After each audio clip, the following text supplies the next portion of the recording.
Hello বন্ধুরা, আজকে আমি চলে এসেছি নতুন একটা আইটেম নিয়ে।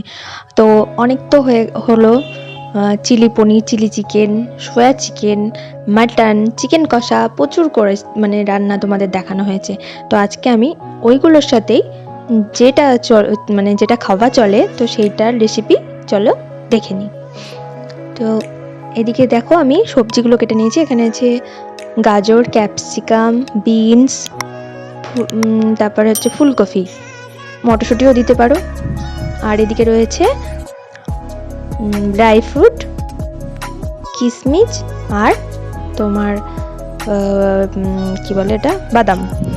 আর এদিকে রয়েছে কিছু গোটা গরম মশলা।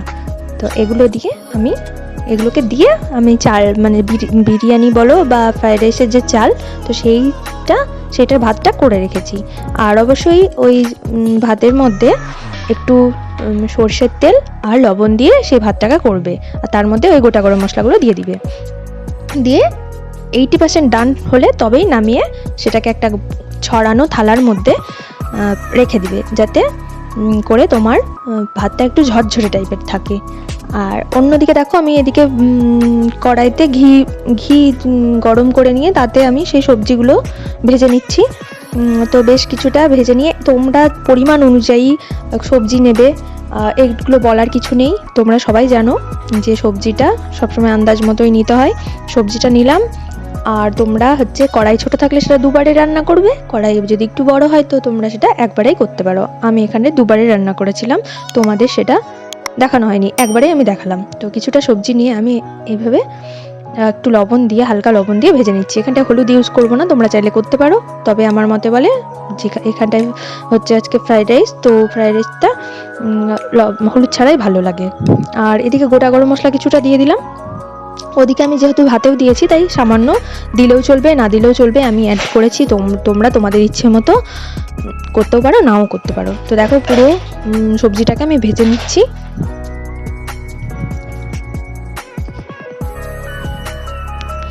এবারে যে ড্রাই ফ্রুটটা দেখালাম, এটা আমি ওই ভাজাটার সাথেই ভেজে নেব।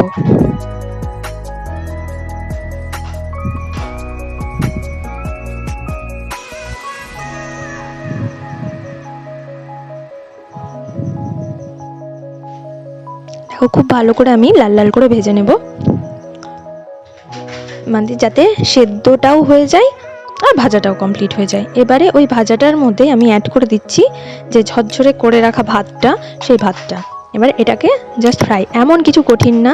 তোমরা এর মধ্যে বিরিয়ানি মশলাও অ্যাড করতে পারো, অথবা কেউ আদার যে একটা পেস্ট বানিয়ে সেই আদার পেস্টটাও আগে থেকে মাখিয়ে রাখতে পারো। আমি অনেক সময় এটা করি, কিন্তু আজকে আমি প্লেন এমনিই করেছি, কোনো রকম মশলা না অ্যাড করে। দেখো প্রয়োজন অনুযায়ী লবণ দিয়ে দিব।